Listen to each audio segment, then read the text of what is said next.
राधे राधे मित्रों। भगवान श्री कृष्ण कहते हैं, तुम्हें सिर्फ कर्म करने का अधिकार है, लेकिन उसके फल पर तुम्हारा कोई अधिकार नहीं।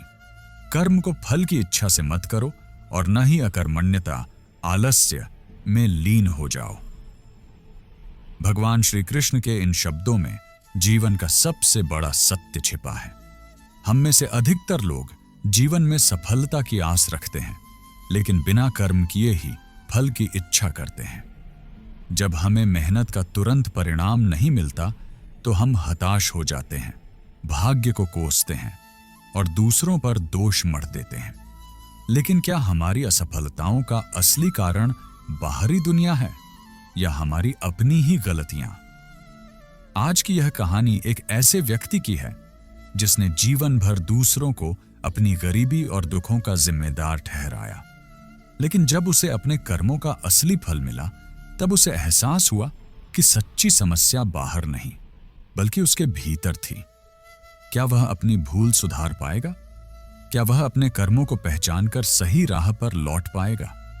जानने के लिए देखिए आज की पूरी कहानी।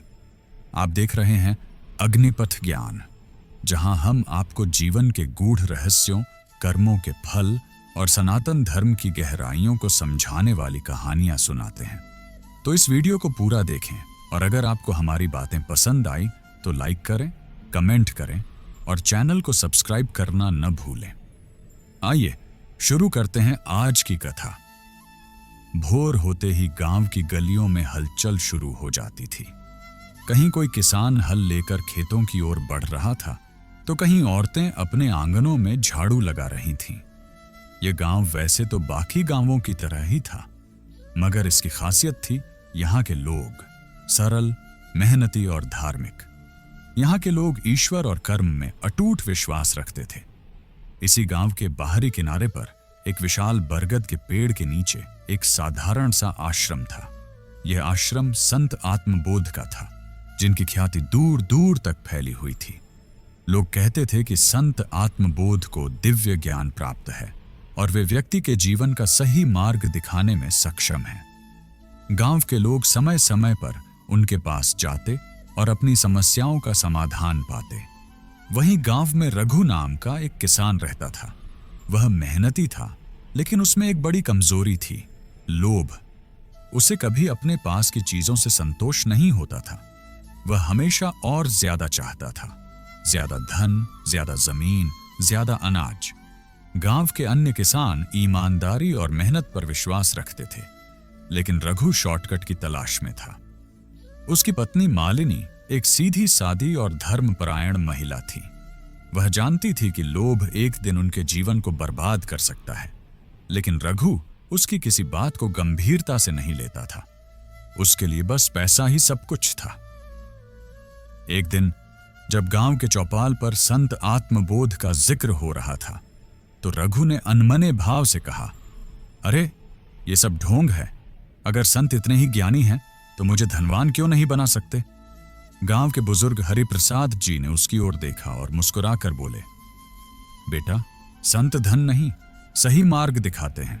धन का असली मार्ग मेहनत और धर्म से होकर गुजरता है। रघु को यह सुनकर गुस्सा आया, लेकिन उसने कुछ नहीं कहा। वह जानता था कि उसे खुद ही कुछ करना पड़ेगा, लेकिन कैसे? यह सवाल उसके मन में घूम रहा था। रघु की जिंदगी में एक अजीब बेचैनी थी। वह देखता था कि गांव के दूसरे किसान संतोष से जी रहे हैं, जबकि उसके पास फिर भी वैसा सुख नहीं था। उसकी आंखों में हर समय धन कमाने की लालसा झलकती थी। एक दिन वह अपने खेत में काम कर रहा था, तभी पास के गांव से एक व्यापारी आया। वह गांव के किसानों से अनाज खरीदने आया था। हर किसी ने उसे कुछ न कुछ बेचा, लेकिन रघु को लगा कि अगर उसके पास और ज्यादा अनाज होता तो वह और ज्यादा पैसे कमा सकता था। उसने व्यापारी से कहा, अगर मेरे पास दोगुना अनाज होता तो मैं तुम्हें और ज्यादा बेच पाता। व्यापारी ने हंसकर कहा, धन और अनाज बढ़ाने के लिए धैर्य और परिश्रम चाहिए। कोई जादू की छड़ी नहीं है जो तुम्हें रातों रात अमीर बना दे। रघु को यह बात खल गई। उसे जादू चाहिए था, कोई ऐसा उपाय जिससे वह जल्दी अमीर बन जाए। शाम को जब वह घर पहुंचा तो मालिनी ने उसे समझाने की कोशिश की। रघु, तुम्हारी ये धन की प्यास कभी खत्म नहीं होगी। ज्यादा धन के लालच में तुम अपने सुख शांति को मत गंवाओ। रघु ने झुंझलाकर कहा, तुम्हें कुछ नहीं पता। अगर हमारे पास ज्यादा पैसा होगा तो हम अच्छे कपड़े पहन सकते हैं, अच्छे घर में रह सकते हैं और लोगों की इज्जत भी मिलेगी। मालिनी ने गहरी सांस ली और कहा, इज्जत मेहनत से मिलती है, बेईमानी से नहीं। लेकिन रघु उसकी बात सुनने के मूड में नहीं था। रघु ने फैसला किया कि अब वह संत आत्मबोध से मिलेगा। अगर वे सच में इतने ज्ञानी हैं तो उन्हें जरूर कोई ऐसा तरीका पता होगा जिससे वह जल्दी अमीर बन सकता है। अगले दिन भोर होते ही रघु संत आत्मबोध के आश्रम की ओर चल पड़ा। रास्ते भर वह यही सोचता रहा कि अगर संत के पास कोई गुप्त विद्या है तो वह उसे कैसे प्राप्त कर सकता है। जब वह आश्रम पहुंचा तो देखा कि संत आत्मबोध ध्यान में बैठे हुए थे। कुछ ग्रामीण उनके पास बैठे हुए थे और उनके उपदेश सुन रहे थे। संत ने धीरे से आंखें खोली और रघु की ओर देखा। उनके चेहरे पर एक अजीब सी शांति थी। रघु ने विनम्रता का अभिनय करते हुए कहा, महात्मा जी, मैं आपसे कुछ सीखना चाहता हूं। मुझे भी आशीर्वाद दीजिए ताकि मैं अपनी जिंदगी में सफल हो सकूं। संत ने मुस्कुराते हुए कहा, बेटा, सफलता तो परिश्रम और सच्चाई से ही मिलती है। तुम क्या सीखना चाहते हो? रघु थोड़ा झिझकते हुए बोला, मैं अमीर बनना चाहता हूं महात्मा जी। मुझे कोई ऐसा उपाय बताइए जिससे मैं जल्द से जल्द धनवान बन सकूं। संत आत्मबोध कुछ क्षण शांत रहे। फिर उन्होंने पास पड़े एक मिट्टी के कटोरे को उठाया और कहा, इस कटोरे में पानी भरो और आओ। रघु ने कटोरे में पानी भरा और संत के पास ले आया। संत ने कटोरे में हल्का सा झुककर देखा और बोले, अब इसमें अपनी परछाई देखो। रघु ने कटोरे में झांका, लेकिन पानी हिलने के कारण उसकी परछाई साफ नहीं दिखी। संत मुस्कुराए और बोले, बेटा, जब पानी स्थिर नहीं होगा तो परछाई कैसे साफ दिखेगी? इसी तरह जब मन लोभ और अधीरता से भरा होगा तो सही राह कैसे मिलेगी? रघु को यह उत्तर पसंद नहीं आया। उसने सोचा कि संत उसे कोई चमत्कारी उपाय बताएंगे, लेकिन यहां तो उपदेश ही मिल रहा था। उसने थोड़े कठोर स्वर में कहा, महात्मा जी, क्या आपके पास कोई ऐसा तरीका नहीं जिससे मैं तुरंत अमीर बन सकूं? संत आत्मबोध कुछ देर तक उसे देखते रहे, फिर धीरे से बोले, अगर तुम्हें धन चाहिए तो मैं तुम्हें एक बीज दूंगा। इसे प्रेम और धैर्य से सींचना। अगर तुमने सही से इसकी देखभाल की तो यह तुम्हें अपार धन देगा। रघु की आंखों में चमक आ गई। उसे लगा कि अब उसकी किस्मत बदलने वाली है, लेकिन उसे यह नहीं पता था कि यह बीज सिर्फ मिट्टी में नहीं बल्कि उसकी आत्मा में भी बोया जा रहा था। रघु ने संत आत्मबोध से वह छोटा सा बीज लिया और उसे अपनी मुट्ठी में कसकर पकड़ लिया। उसकी आंखों में एक अलग सी चमक थी, जैसे उसे अब वह रहस्य मिल गया हो जिसकी उसे तलाश थी। संत ने उसे विदा करते हुए कहा, ध्यान रखना, यह सिर्फ एक बीज नहीं है, यह तुम्हारी नीयत और धैर्य की परीक्षा भी है। इसे प्रेम और ईमानदारी से सींचोगे तो यह तुम्हें वैसा फल देगा जिसकी तुमने कल्पना भी नहीं की होगी। रघु संत की बातों पर ज्यादा ध्यान नहीं दे रहा था। उसके दिमाग में बस यही चल रहा था कि यह बीज किसी जादुई वृक्ष का होगा जो उसे रातों रात अमीर बना देगा। उसने सोचा, अगर यह बीज सच में धन देने वाला है तो मैं इसे और अच्छे से उगाऊंगा और जल्दी बड़ा करूंगा। जितनी जल्दी पेड़ उगेगा उतनी जल्दी मैं धनवान बनूंगा। घर लौटते ही उसने सबसे पहले अपनी पत्नी मालिनी को यह बीज दिखाया और गर्व से कहा, देखो, यह साधारण बीज नहीं है, यह संत आत्मबोध ने दिया है। अगर मैंने इसे सही से पाला तो यह मुझे अपार धन देगा। मालिनी ने संदेह भरी नजरों से उसे देखा और कहा, रघु, मुझे डर है कि कहीं तुम फिर से किसी छलावे में तो नहीं फंस रहे। रघु झुंझलाकर बोला, तुम हमेशा शक ही क्यों करती हो? संत आत्मबोध ने खुद कहा है कि यह बीज हमारी किस्मत बदल देगा, बस इसे सही से उगाना होगा। मालिनी ने गहरी सांस ली और कुछ नहीं कहा। वह जानती थी कि रघु के मन में धन की जो आग जल रही है वह आसानी से बुझने वाली नहीं। रघु ने बीज को अपने खेत के एक कोने में लगाया और हर रोज उसे पानी देने लगा, लेकिन उसकी अधीरता बढ़ती जा रही थी।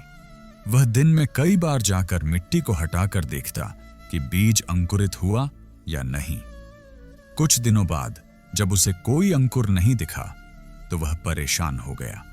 उसने सोचा कि शायद बीज को जल्दी बढ़ाने के लिए कुछ खास करने की जरूरत है। उसने ज्यादा पानी डालना शुरू कर दिया, खाद की मात्रा बढ़ा दी और यहां तक कि जादू टोना करने वाले एक बाबा के पास भी जाने की सोचने लगा। लेकिन हफ्ते बीत गए और बीज में कोई हलचल नहीं हुई। रघु का धैर्य जवाब देने लगा। उसने गुस्से में खुद से कहा, यह कैसे हो सकता है? कहीं संत आत्मबोध ने मेरे साथ कोई चाल तो नहीं चली? वह तय कर चुका था कि अब वह संत के पास जाकर जवाब मांगेगा। अगले दिन रघु गुस्से में संत आत्मबोध के आश्रम पहुंचा। संत हमेशा की तरह ध्यान में बैठे थे, लेकिन जैसे ही उन्होंने रघु के चेहरे पर नाराजगी देखी, वे हल्की मुस्कान के साथ बोले, क्या हुआ वत्स? बीज ने कोई जादू नहीं किया? रघु ने गुस्से में कहा, महात्मा जी, आपने मुझे जो बीज दिया था वह झूठा निकला। मैंने उसे अच्छे से लगाया, उसे रोज पानी दिया और हर तरह से उसकी देखभाल की, फिर भी उसमें से कुछ नहीं निकला। क्या आपने मुझे धोखा दिया? संत आत्मबोध शांत स्वर में बोले, धोखा नहीं बेटा, मैंने तो तुम्हें केवल एक अवसर दिया था, पर तुमने खुद उसे बर्बाद कर दिया। रघु ने चौंक कर कहा, कैसे? संत ने जमीन पर पड़ी मिट्टी उठाकर अपनी हथेली पर फैलाई और बोले, बेटा, क्या तुमने कभी किसी किसान को देखा है? जब वह बीज बोता है तो क्या वह हर रोज उसे खोद कर देखता है कि अंकुर निकला या नहीं?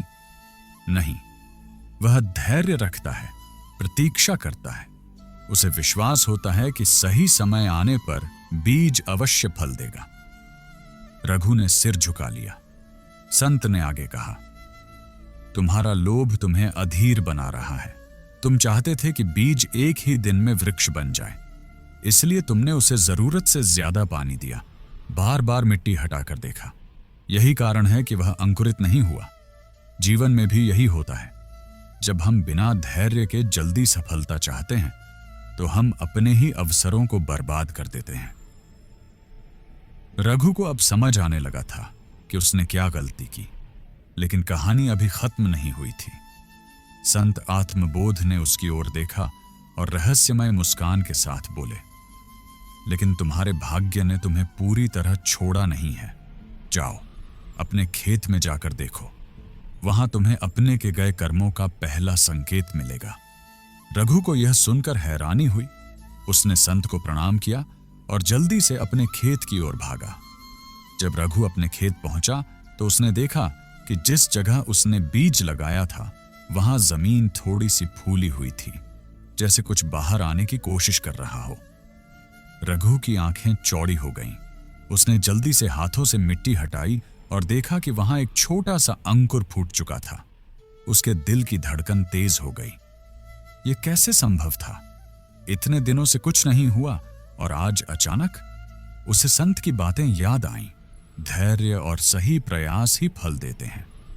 शायद यह एक संकेत था कि अभी भी सब कुछ खत्म नहीं हुआ। रघु खेत में घुटनों के बल बैठा उस छोटे से अंकुर को देख रहा था। उसकी आंखों में चमक थी। एक तरफ खुशी थी कि बीज अंकुरित हो चुका है, तो दूसरी तरफ उसके मन में अभी भी लालच और अधीरता थी। उसने तुरंत अपनी पत्नी मालिनी को आवाज दी, मालिनी, देखो, बीज फूट गया। संत आत्मबोध सही कह रहे थे। मालिनी दौड़कर आई और मिट्टी में से झांकते उस छोटे से हरे अंकुर को देखा। उसने मुस्कुराकर कहा, यह तो बहुत अच्छी बात है। अब तुम्हें धैर्य से इसका ख्याल रखना होगा। लेकिन रघु को अब और भी जल्दी थी। उसने सोचा, अगर मैं इसे ज्यादा पानी दूं और बेहतर खाद डालूं तो शायद यह जल्दी बड़ा हो जाएगा। अगले कुछ दिनों में रघु ने अपनी तरफ से हर संभव प्रयास किया। वह रोज सुबह शाम अंकुर को पानी देता, उसके आसपास की मिट्टी बार बार हटाकर देखता कि जड़ें ठीक से बढ़ रही हैं या नहीं। लेकिन एक समस्या थी, जितना ज्यादा वह हस्तक्षेप करता उतना ही अंकुर कमजोर लगने लगा। उसकी पत्तियां मुरझाने लगीं। मालिनी ने उसे चेताया, रघु, तुम इसे जरूरत से ज्यादा पानी दे रहे हो। किसी भी चीज को जबरदस्ती बड़ा नहीं किया जा सकता, उसे अपने समय से बढ़ने दो।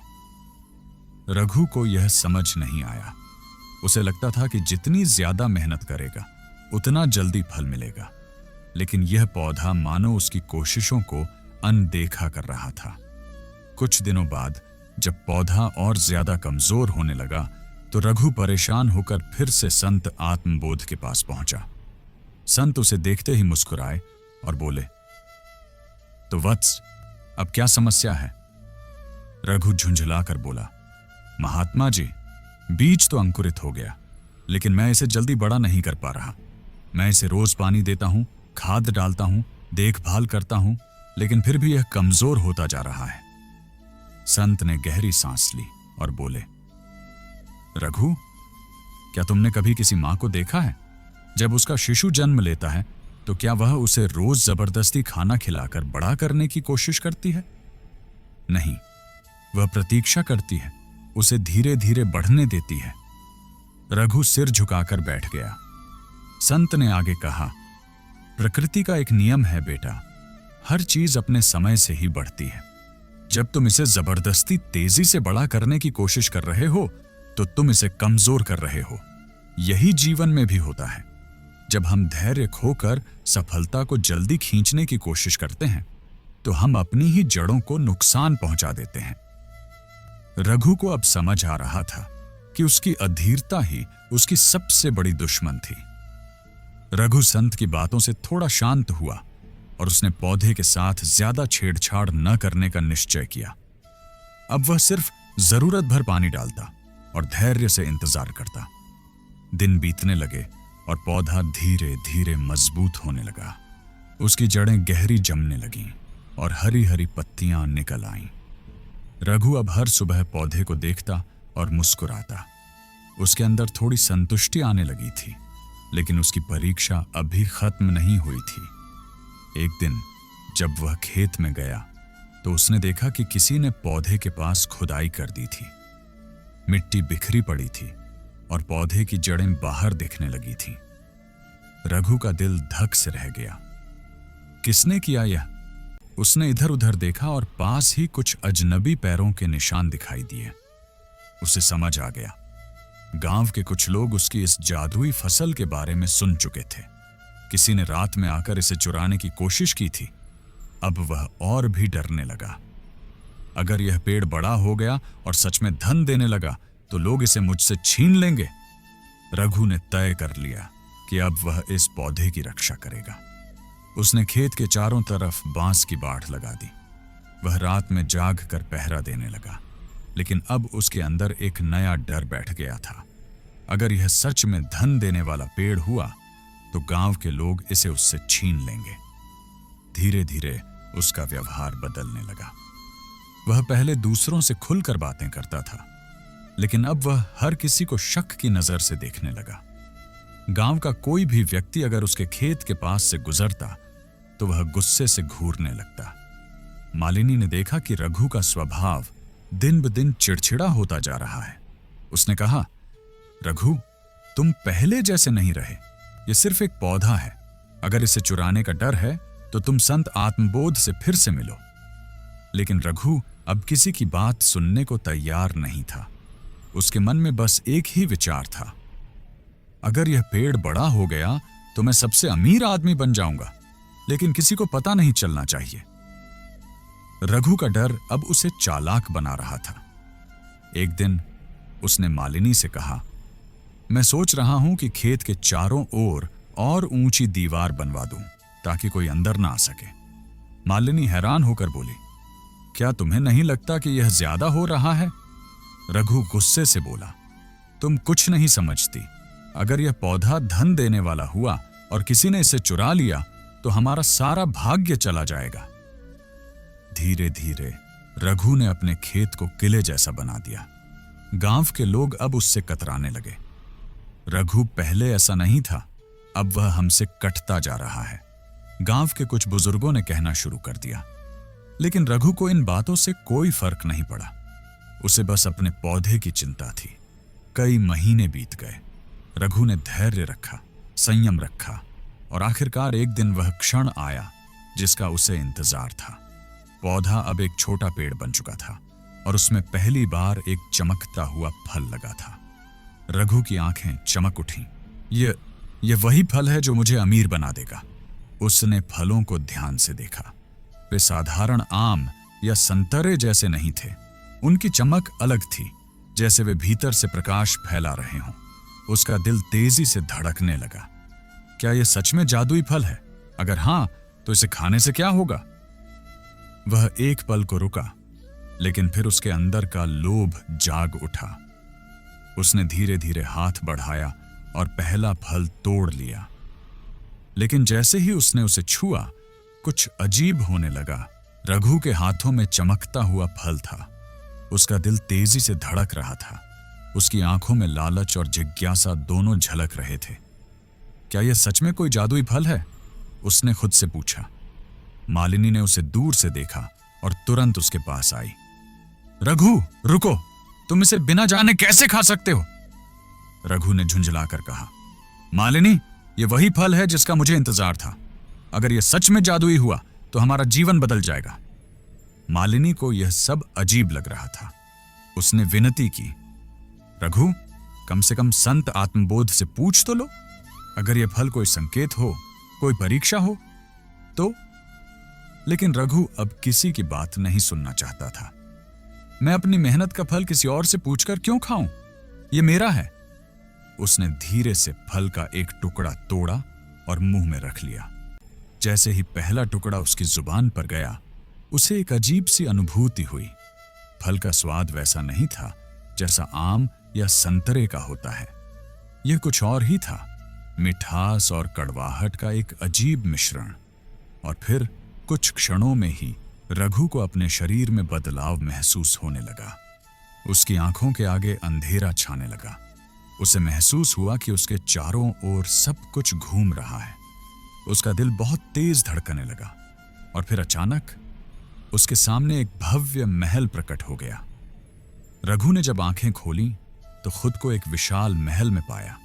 सोने की दीवारें, चांदी के झूमर, रत्नों से जड़ी हुई जमीन।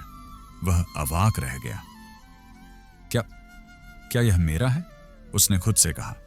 तभी एक मधुर आवाज गूंजी, हां रघु, यह सब तुम्हारा है। रघु ने मुड़कर देखा। सामने एक तेजस्वी देवदूत खड़ा था।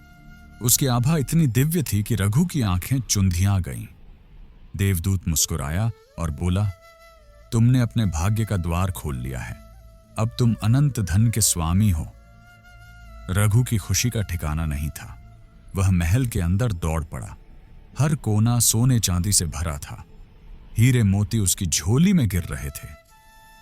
अब मुझे कोई नहीं रोक सकता, उसने गर्व से कहा। लेकिन तभी उसने महल में एक अजीब चीज देखी, एक विशाल दर्पण। रघु उस दर्पण के करीब गया, लेकिन जब उसने उसमें अपनी परछाई देखी तो उसकी आत्मा कांप गई। दर्पण में उसका चेहरा विकृत हो चुका था। उसकी आंखें काली और खाली थीं। उसका चेहरा किसी भूखे भूत की तरह लग रहा था। रघु डर कर पीछे हट गया। यह क्या है? देवदूत की आवाज फिर आई। यह तुम्हारी आत्मा का प्रतिबिंब है रघु। जो व्यक्ति लालच करता है उसकी आत्मा धीरे धीरे काली हो जाती है। अचानक सब कुछ गायब हो गया। रघु ने खुद को फिर से अपने खेत में पाया। वह जमीन पर पड़ा हुआ था। उसकी सांसें तेज चल रही थीं। मालिनी और गांव के कुछ लोग उसके आसपास खड़े थे। मालिनी रो रही थी। रघु, तुम्हें क्या हो गया था? तुम अचानक जमीन पर गिर पड़े थे। रघु ने अपने हाथों को देखा। वह अब भी खाली थे। वह तुरंत पेड़ की तरफ भागा। लेकिन आश्चर्य की बात यह थी कि वह फल अब वहां नहीं था। उसने अपने बाल खींचते हुए कहा, यह सब सपना था। लेकिन नहीं, यह सपना नहीं था। उसने जो अनुभव किया था वह असली था। और वह जानता था कि वह महल, वह दर्पण सब एक संकेत थे। मालिनी ने चिंतित होकर पूछा, तुम्हें क्या हुआ था रघु? रघु कांपते हुए बोला, मुझे समझ आ गया, यह फल हमें धन नहीं देने वाला, यह हमारी परीक्षा लेने वाला है। हालांकि रघु ने यह अनुभव किया था, लेकिन उसके मन का लालच पूरी तरह मरा नहीं था। उसने सोचा, शायद मैंने पहली बार में कुछ गलती कर दी। अगर मैं यह फल दोबारा खाऊं तो शायद सच में धन मिल जाए। वह फिर से उस पेड़ के पास गया और जैसे ही उसने दूसरा फल तोड़ा, एक डरावनी आवाज गूंजी। लोभी व्यक्ति की भूख कभी खत्म नहीं होती। रघु डर कर पीछे हटा। उसने चारों ओर देखा, लेकिन कोई नहीं था। लेकिन उसके मन ने उसे बहकाना शुरू कर दिया। रघु, यह तुम्हारी परीक्षा हो सकती है। अगर तुम डर गए तो शायद तुम्हें असली धन कभी ना मिले। उसने दूसरा फल खा लिया। इस बार जैसे ही उसने फल खाया, चारों ओर अंधेरा छा गया। रघु ने खुद को एक जंगल में पाया, लेकिन यह कोई साधारण जंगल नहीं था। यहां चारों ओर कंकाल और भूत घूम रहे थे। तभी एक डरावनी हंसी गूंजी। रघु, तुम फिर आ गए। रघु ने देखा, सामने वही दर्पण था, लेकिन इस बार उसके अंदर कोई और दिख रहा था। यह वह स्वयं था, लेकिन एक पिशाच के रूप में। उसके लंबे नुकीले दांत, लाल आंखें और काला चेहरा था। रघु चीख पड़ा, नहीं, मैं ऐसा नहीं हूं। लेकिन तभी चारों ओर से डरावने पिशाच उस पर हमला करने लगे। वे चिल्ला रहे थे, लोभ कभी खत्म नहीं होता, लोभ तुम्हें निगल जाएगा। रघु ने खुद को छुड़ाने की कोशिश की, लेकिन वे उसे जकड़ते जा रहे थे। और फिर अचानक रघु, मालिनी की आवाज सुनाई दी। रघु ने आंखें खोली। वह अपने बिस्तर पर पड़ा था। उसके माथे से पसीना बह रहा था। मालिनी ने घबरा कर कहा, रघु, तुम फिर बेहोश हो गए थे, आखिर क्या चल रहा है? रघु ने कांपते हुए कहा, मालिनी, यह कोई साधारण पेड़ नहीं है। यह हमें सिखाने के लिए आया है कि जो चीज मेहनत से नहीं मिलती वह कभी हमारा नहीं हो सकती। मालिनी ने उसका हाथ थामा। तो अब क्या करोगे? रघु ने गहरी सांस ली और कहा, मुझे संत आत्मबोध के पास जाना होगा, इससे पहले कि यह पेड़ मेरी आत्मा को पूरी तरह निगल ले। रघु ने गहरी सांस ली और मालिनी से कहा, मुझे संत आत्मबोध के पास जाना होगा, इससे पहले कि यह पेड़ मेरी आत्मा को पूरी तरह निगल ले। मालिनी ने चिंतित होकर कहा, रघु, क्या तुम सच में समझ चुके हो कि यह कोई साधारण घटना नहीं है? रघु ने सिर हिलाया। हां मालिनी, मैं अब जान गया हूं कि यह कोई जादुई वरदान नहीं, बल्कि मेरी परीक्षा थी। मालिनी ने उसकी आंखों में झांका। वहां अब पहले जैसा लालच नहीं था, बल्कि एक अजीब सी बेचैनी थी। तो फिर चलो। दोनों संत आत्मबोध के आश्रम की ओर चल पड़े। आश्रम पहुंचे तो देखा कि संत आत्मबोध ध्यान में लीन थे। उनके चारों ओर शांति का वातावरण था। जब रघु और मालिनी उनके सामने पहुंचे तो उन्होंने धीरे से आंखें खोली। आओ रघु, मुझे पता था कि तुम आओगे। रघु चौंक गया। आपको कैसे पता था? संत आत्मबोध हल्का सा मुस्कुराए। जिस व्यक्ति का हृदय लोभ से ग्रसित होता है, वह अंततः या तो अपने पतन की ओर जाता है या सत्य की खोज में भटकता हुआ सही मार्ग पर पहुंचता है। मैं चाहता था कि तुम दूसरा मार्ग चुनो। रघु ने उनके चरणों में गिरकर कहा, गुरुदेव, मुझे क्षमा करें। मैं लालच में अंधा हो गया था। मैंने उस फल को खा लिया और मुझे अपने ही पापों की छवि देखने को मिली। मुझे बताएं, अब मैं क्या करूं? संत आत्मबोध गंभीर हो गए। तुम्हें अपने कर्मों का प्रायश्चित करना होगा रघु, लेकिन सबसे पहले तुम्हें यह समझना होगा कि यह पेड़ वास्तव में क्या है। रघु और मालिनी एक दूसरे को देखने लगे। क्या यह सच में कोई दैवीय शक्ति है? संत आत्मबोध ने धीरे से सिर हिलाया। यह कोई साधारण पेड़ नहीं है रघु, यह तुम्हारे ही भीतर के लोभ का प्रतिबिंब है। जो व्यक्ति इस फल को खाएगा वह अपने सबसे गहरे लालच का सामना करेगा, और यदि वह उस लालच में डूब गया तो उसका पतन निश्चित है। रघु की आंखों में भय और पश्चाताप था। तो मैं अब क्या करूं? तुम्हें अपनी आत्मा को शुद्ध करना होगा और उसके लिए तुम्हें स्वयं को पूरी तरह से बदलना होगा। संत आत्मबोध ने कुछ क्षणों के लिए मौन साध लिया, फिर बोले, रघु, क्या तुम अपने लोभ से वास्तव में मुक्ति पाना चाहते हो? रघु ने बिना सोचे जवाब दिया, हां गुरुदेव। संत ने गंभीर स्वर में कहा, तो तुम्हें 3 कठिन परीक्षाओं से गुजरना होगा। यदि तुम इन परीक्षाओं में सफल हो गए तो तुम्हारी आत्मा शुद्ध हो जाएगी, लेकिन यदि असफल हुए तो तुम्हारा लोभ तुम्हें पूरी तरह से निगल जाएगा। रघु घबरा गया, लेकिन उसने अपने भय को दबाते हुए पूछा, ये परीक्षाएं क्या हैं गुरुदेव? संत आत्मबोध ने कहा, पहली परीक्षा त्याग, तुम्हें अपनी सबसे प्रिय वस्तु छोड़नी होगी। दूसरी परीक्षा सेवा, तुम्हें बिना किसी स्वार्थ के लोगों की मदद करनी होगी। और तीसरी परीक्षा सत्य, तुम्हें अपने जीवन का सबसे कठिन सच स्वीकार करना होगा। रघु की आंखें चौड़ी हो गईं। यह आसान नहीं होगा, संत आत्मबोध ने मुस्कुराकर कहा।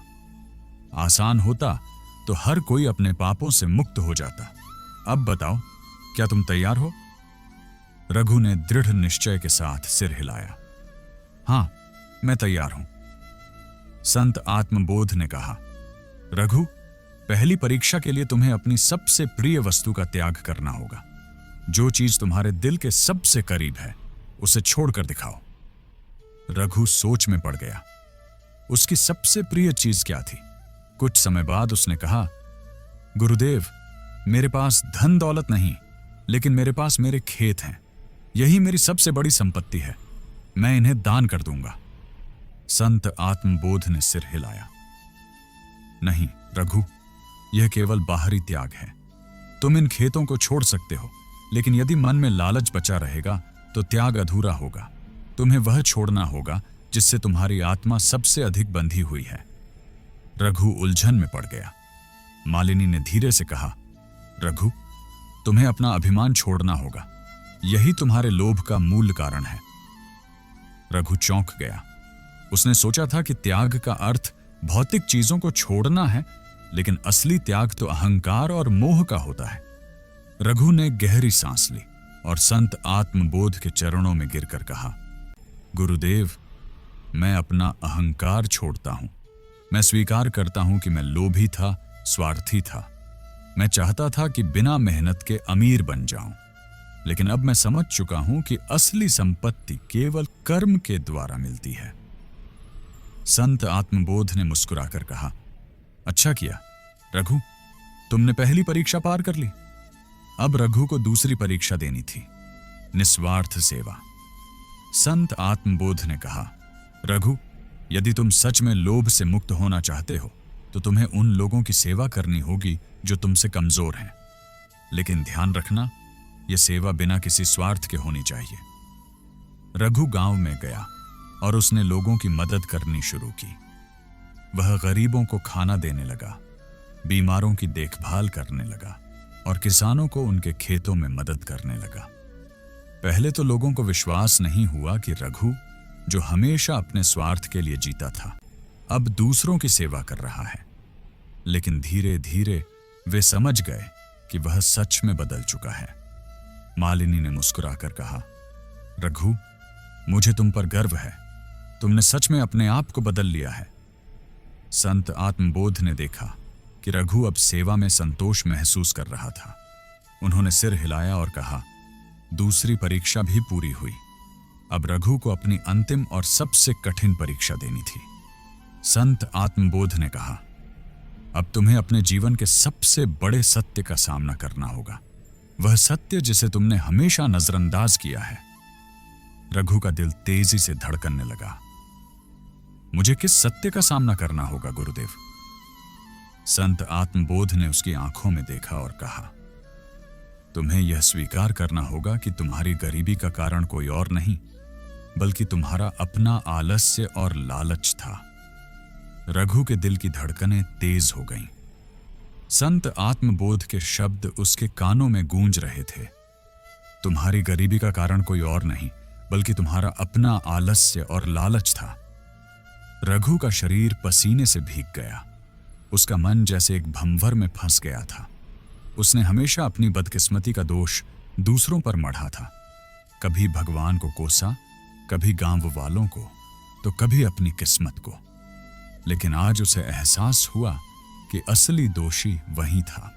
उसने कांपते हुए स्वर में कहा, गुरुदेव, मैं हमेशा दूसरों को दोष देता रहा, लेकिन मैंने कभी अपनी कमियों को नहीं देखा। मैं मेहनत से डरता था, पर चाहता था कि मुझे बिना परिश्रम के सब कुछ मिल जाए। संत आत्मबोध मुस्कुराए। यही सत्य है रघु, और जब तक तुम इस सत्य को स्वीकार नहीं करते, तब तक तुम्हारा प्रायश्चित अधूरा रहेगा। रघु की आंखों में आंसू आ गए। उसने सिर झुका लिया और कहा, गुरुदेव, मैं स्वीकार करता हूं कि मेरी गरीबी, मेरी दुर्दशा, यह सब मेरी ही करनी थी। लेकिन अब मैं बदलना चाहता हूं। मैं अपने भाग्य को अपने कर्मों से सुधारना चाहता हूं। संत आत्मबोध ने संतोष से सिर हिलाया। आज तुमने अपनी अंतिम परीक्षा भी पार कर ली रघु। अब तुम पहले जैसे नहीं रहे। तीनों परीक्षाएं पूरी करने के बाद रघु को ऐसा लगने लगा जैसे उसका मन हल्का हो गया हो। वह पहले की तरह लोभ में नहीं डूबता था, न ही किसी के धन या संपत्ति को देखकर जलता था। अब वह संतोष और कर्म का महत्व समझ चुका था। संत आत्मबोध ने कहा, अब समय आ गया है कि तुम अपने पुराने जीवन में वापस जाओ, लेकिन इस बार एक बदले हुए व्यक्ति के रूप में। रघु ने सिर हिलाया। गुरुदेव, मैं अपने गांव लौटकर वहां के लोगों के साथ ईमानदारी से जीवन जीना चाहता हूं। अब मैं सिर्फ अपने लाभ के लिए नहीं, बल्कि पूरे गांव के हित के लिए काम करूंगा। संत आत्मबोध ने आशीर्वाद दिया। जाओ, और याद रखना, सच्चा सुख केवल सही कर्मों में है। रघु और मालिनी गांव की ओर चल पड़े। रास्ते में मालिनी ने कहा, रघु, मैं तुम्हारे इस बदलाव को देखकर बहुत खुश हूं। अब मैं गर्व से कह सकती हूं कि तुम सिर्फ मेरे पति ही नहीं, बल्कि एक सच्चे इंसान भी हो।